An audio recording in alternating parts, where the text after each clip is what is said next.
Welcome to basic integration rules.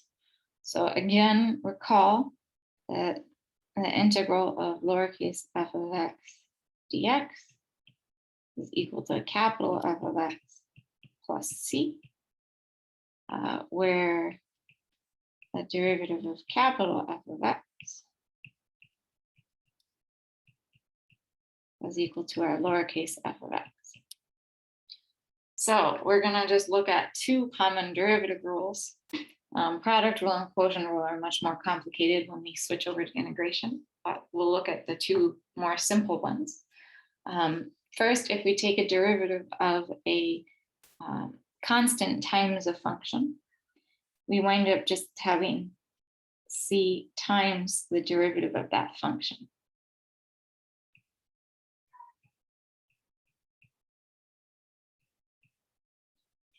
And then similarly, if we have a sum or difference of two functions and we take the derivative of that, we could just separate it and take two separate derivatives.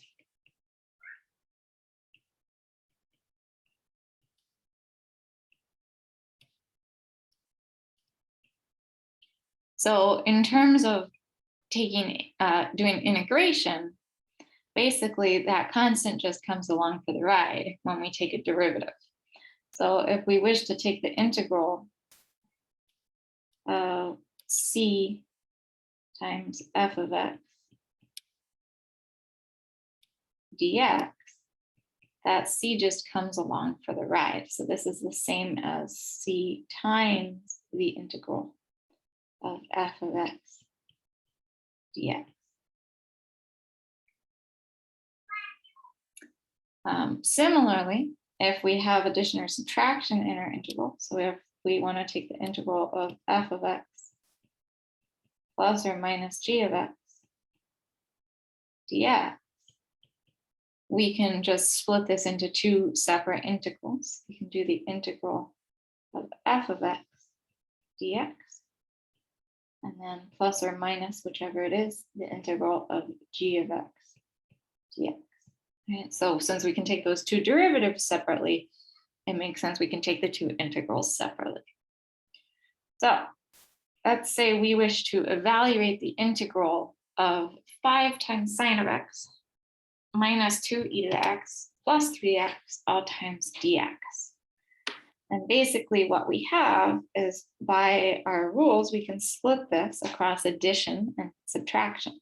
So this is the integral of 5 sine of x dx, and then minus the integral of 2e to the x dx, and then plus the integral of 3x dx. So we have just split this across addition and subtraction, like that second rule we had. And then we can go ahead and pull out our coefficients, or our constant multipliers. So this is 5 times the integral of sine of x dx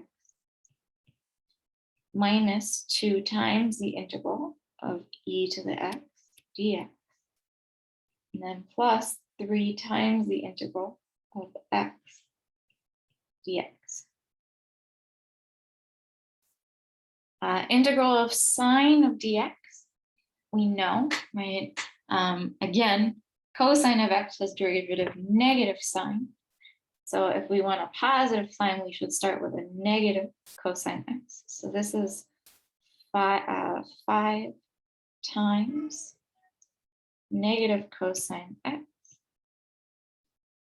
for that first part. And then your book treats this as a C1, C2, and C3. So that first one will have a plus C1. And it's the constant from that first integral.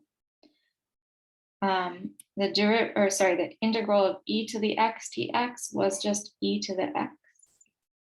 And then we'll have a plus C2.